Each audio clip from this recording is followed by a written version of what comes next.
Now we have an amazing tale of rescue for you now. A chef for an oil company who became trapped in a boat at the bottom of the sea for 3 days. He survived in a small air pocket drinking Coca-Cola. 3 days trapped in an underwater grave with no food, no water, and surrounded by the bodies of his crew. The blackness was complete, the pressure immense, and yet, by some twist of fate or miracle, Harrison Okene survived. This is not a tale plucked from fiction, but a real-life account so incredible that it defies all logic. If you're not a believer in miracles, then by the time you finish this, you just might be. Shipwrecks often mean certain death. In the vast, unforgiving depths of the ocean, the rules of survival are cruel and absolute. There is no air, there is no light. The cold grips your body, sapping every ounce of heat and life from you. The pressure at 100 feet below the surface is immense, enough to crush, enough to drown. Panic is inevitable as your senses scream for oxygen, your lungs burn, and your body weakens. And in these terrifying moments, death doesn't come quickly. It waits, it hovers. It's this very scenario that makes survival in such conditions nearly impossible. But on May 26, 2013, Harrison Okene found himself in just such a nightmarish situation. The Nigerian cook was aboard the Jascon 4, a tugboat that was towing a Chevron oil tanker off the coast of Nigeria when disaster struck. A violent storm ripped through the Atlantic, slamming the small vessel with brutal, towering waves. In an instant, the boat capsized, tossed into the dark,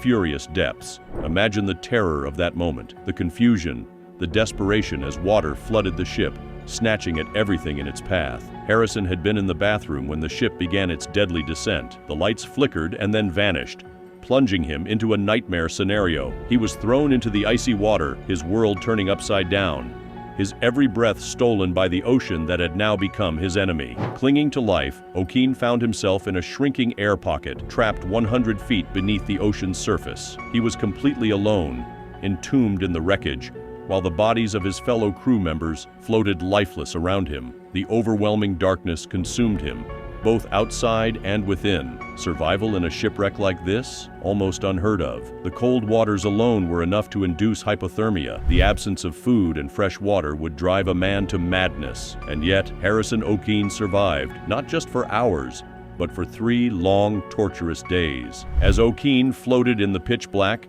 listening to the groans of the sinking ship, the full horror of his situation sank in. He was alone. 11 of his crewmates had been lost to the abyss. Their bodies drifted lifelessly around him, a constant reminder of the fate that seemed inevitable for him as well. But even as panic clawed at his mind, Okene found a lifeline: his faith. He had been raised religious, and in that moment of despair, he turned to the one thing that had always given him comfort. He prayed. He recited Psalm 54 over and over again, his voice trembling but steady. "Save me, O God, by your name.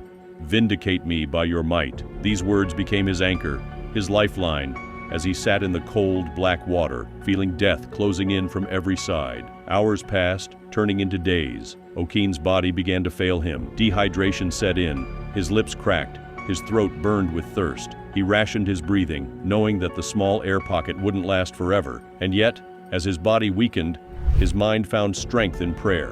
He spoke to God, pleading for survival, but also offering himself up in case this was the end. His prayers became conversations, the only sounds in the suffocating silence of the deep. But the miracle wasn't just in his prayers. It was in the fact that, against every scientific probability, he was still alive.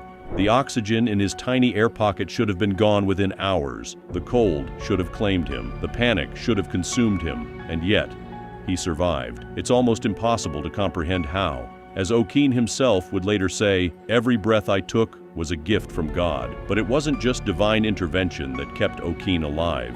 There were also the physiological aspects of survival. His ability to control his breathing, to remain calm when most would have succumbed to the terror of the moment.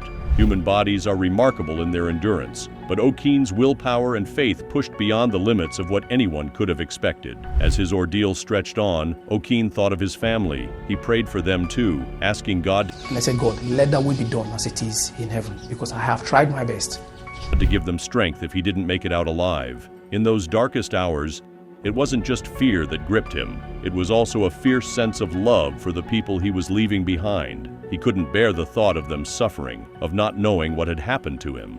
Okene's situation was growing more desperate with each passing hour. The cold was relentless, his body weakening by the minute. He could barely move, barely breathe, and yet something inside him refused to give up. That spark of hope, that belief that a miracle could still happen, kept him going even when logic said all was lost. And then, on the third day, when hope had nearly faded completely, that miracle arrived. A team of divers had been sent to the wreckage of the Jascon 4 to recover the bodies of the crew. No one expected to find survivors. After all, 72 hours had passed since the ship had sunk. No one could survive that long underwater, not with the pressure, the cold, and the lack of air. The divers were prepared for a grim task. They expected to find lifeless bodies, not a living soul. And as they carefully made their way through the twisted, submerged corridors of the wreck, that's exactly what they found, until they reached the air pocket where Harrison Okene was trapped. The lead diver saw an arm first, floating eerily in the darkness. He assumed it was yet another body, another victim of the tragedy. But then, that arm moved. The diver's heart skipped a beat. Could it be possible? He moved closer, and suddenly he saw it. Harrison Okene, alive, eyes wide with shock, staring back at him through the watery gloom. For Okene, the sight of the diver was a miracle in itself. He had spent 3 days in the depths of despair, barely clinging to life, when suddenly there was hope, there was rescue. He had prayed for a miracle, and here it was, standing right in front of him. The divers quickly sprang into action, carefully extracting Okene from the wreckage. He was weak, nearly hypothermic, and emotionally drained. As they brought him to the surface, the full magnitude of his survival began to sink in. Not just for Okene, but for the entire rescue team. They had pulled off the impossible. They had found life where none should have existed. Once Okene was aboard the rescue vessel, the disbelief and awe spread quickly. Medical teams rushed to his aid, but even they were stunned by his condition. How had he survived? The freezing water should have killed him. The lack of oxygen should have rendered him unconscious. And yet, there he was, alive, breathing, talking. For the divers, this wasn't just a rescue, it was a miracle. They had been prepared to retrieve bodies, not rescue a man who had spent 72 hours trapped in a watery grave. One of the divers would later describe it as the most miraculous thing he had ever witnessed. Okene himself was overwhelmed with emotion. His prayers had been answered. He had begged God for mercy, and God had delivered.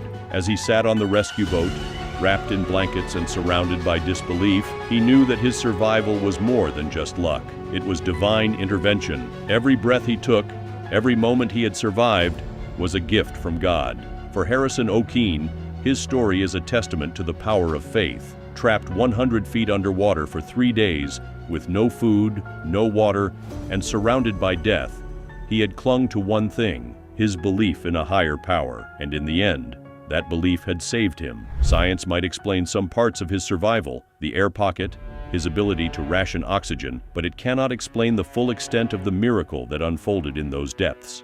For Okene, there is no question that it was God who kept him alive, who gave him the strength to endure, and who brought him out of the darkness into the light. This is not just a survival story, it's a miracle, a real documented miracle that proves against all odds that sometimes the impossible becomes possible.